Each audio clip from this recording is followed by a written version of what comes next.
Price lord. ಎಲ್ಲರಿಗೂ ಶುಭ ಮುಂಜಾನೆ. ಈ ದಿನದ ದೇವರ ವಾಕ್ಯವನ್ನ ನೋಡೋಣ. ಯೆರೆಮೀಯನ ಪ್ರವಾದನೆಯ ಗ್ರಂಥ 33ನೇ ಅಧ್ಯಾಯದ 3ನೇ ವಾಕ್ಯ.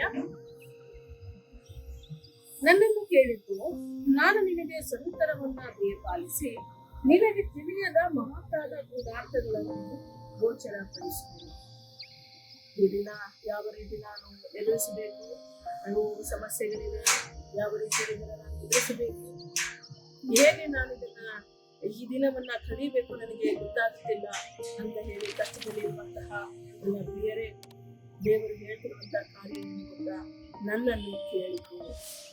ಆತನನ್ನ ಕೇಳಿಕೊಂಡಾಗ ಈ ಒಂದು ಸಮಸ್ಯೆಯ ಮಧ್ಯದಲ್ಲಿ ಇರುವಂತಹ ನಿಮಗೆ ಬೇಕಾಗಿರುವಂತಹ ಒಂದು ಮಾರ್ಗವನ್ನ, ನಿಮಗೆ ತಿಳಿಯದೆ ಇರುವಂತಹ ಮಾರ್ಗವನ್ನ, ಬಚ್ಚಿಟ್ಟೇ ಇರುವಂತಹ, ನಿಮಗೆ ತಿಳಿಯದೇ ಇರುವಂತಹ ಗೂಢಾರ್ಥವನ್ನ ನಿಮಗೆ ದೇವರು ತಿಳಿಸಿಕೊಡುವರಾಗಿದ್ದಾರೆ. ನಮಗೆ ಅನೇಕ ಕಾರ್ಯಗಳು ತಿಳಿದಿರುವುದಿಲ್ಲ.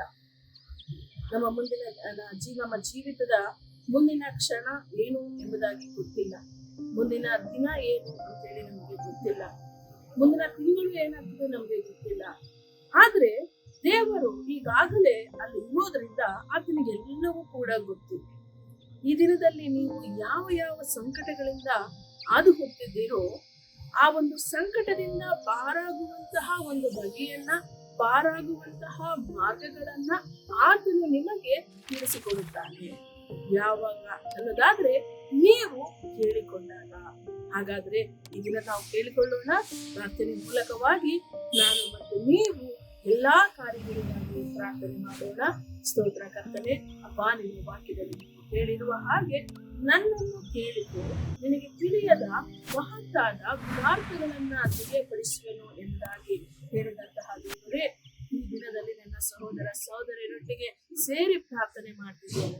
ಅಪ್ಪ, ಈ ದಿನದಲ್ಲಿ ಯಾವ ಯಾವ ಸಮಸ್ಯೆಗಳಲ್ಲಿ ಕರ್ತನೆ ಅವರು ಹೋರಾಡುತ್ತಿದ್ದಾರೋ, ಯಾವ ಸಮಸ್ಯೆಗಳನ್ನ ಈ ದಿನದಲ್ಲಿ ಅವರು ಎದುರಿಸಬೇಕಾಗಿದೆಯೋ ಆ ಒಂದು ಸಮಸ್ಯೆಯನ್ನ ಎದುರಿಸಲು ಬೇಕಾಗಿರುವಂತಹ ಜ್ಞಾನವನ್ನ ಕರ್ತನೆ ಅವರಿಗೆ ನೀವು ತಿಳಿಯಪಡಿಸಿ, ಗುಡಾರ್ಥಗಳನ್ನ ಅವರಿಗೆ ತಿಳಿಯಪಡಿಸಿ ಕರ್ತನೆ, ಯಾವ ರೀತಿಯಲ್ಲಿ ಇದನ್ನ ಎದುರಿಸಬಹುದು, ಸಮಸ್ಯೆಗಳಿಂದ ಪರಿಹಾರವನ್ನ ಕಂಡುಕೊಳ್ಳಬಹುದು, ಆ ಒಂದು ಕಾರ್ಯಗಳನ್ನ ಅವರಿಗೆ ನೀವು ತಿಳಿಸಬೇಕಾಗಿ ಈ ದಿನದಲ್ಲಿ ಅವರು ಜಯವನ್ನ ಹೊಂದುವ ಹಾಗೆ ಅವರನ್ನ ಆಶೀರ್ವದಿಸಬೇಕಾಗಿ ಯೇಸು ಕ್ರಿಸ್ತನ ನಾಮದಲ್ಲಿ ಪ್ರಾರ್ಥಿಸಿ ಬೇಡಿಕೊಂಡಿದ್ದೇನೆ.